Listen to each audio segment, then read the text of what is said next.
สบายดีมื้อนี้พามาเบิ่งปั๊มโซลาร์เซลล์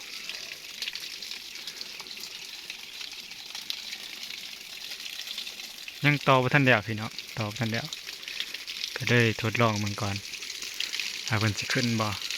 ก็ถือว่าขึ้นเนาะพี่น้องเนาะขึ้น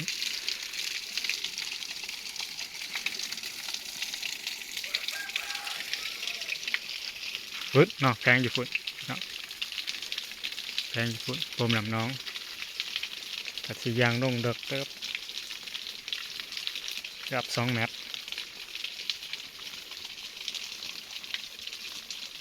แพงอยู่พุ่นแดดท่วมอุ่นๆพี่น้องเอ้ยก็ถือว่าขึ้น3 แผงปั๊มใส่ท่อ55อย่างลงไปเป็นมานี้แล้วก็ขึ้นมานี้มานี่เป็นใส่ทองงอก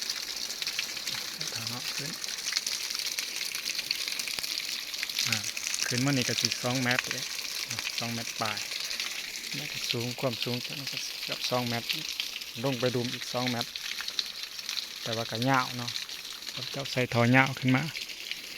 รวมแล้วก็10 กว่าเมตรแล้วเนาะถือว่าขึ้นอยู่พี่น้องขึ้นอยู่ถ้าจะไปกับซีเมนต์ต่อใส่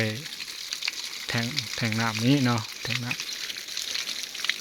พันลิตรถือว่าได้เยอะพี่น้องเลยแดดพ่วมอุ่นพี่น้องแดดพ่วมอุ่นก็จะมี2 น้องพี่น้องมี2 น้องเบอร์นั้นเนี่ยแล้วก็น้องเบอร์นี้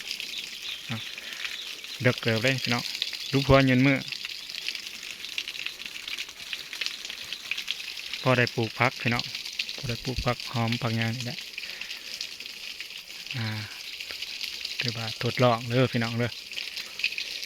แดดพ่วมอุ่นๆถือว่าขึ้นอยู่เนาะขึ้น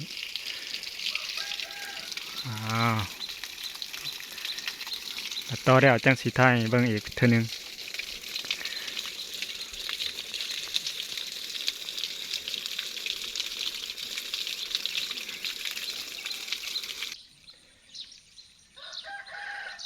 พี่น้องมี2 น้อง2 น้องแล้วก็สีรูปหัวยืนมือแผงโซลาร์เซลล์ห้องก็สิมี3 แผงต่อใส่กัน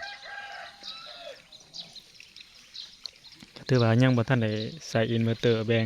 เป็นไฟบ้านเนาะไฟเฮือนยังใส่ปุ่มน้ำธรรมดาอยู่แดดพ่วมอุ่นๆพี่น้องแดดพ่วมอุ่น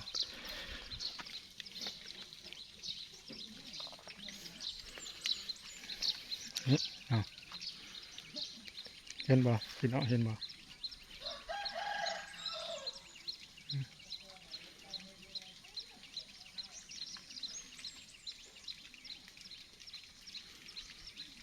นี่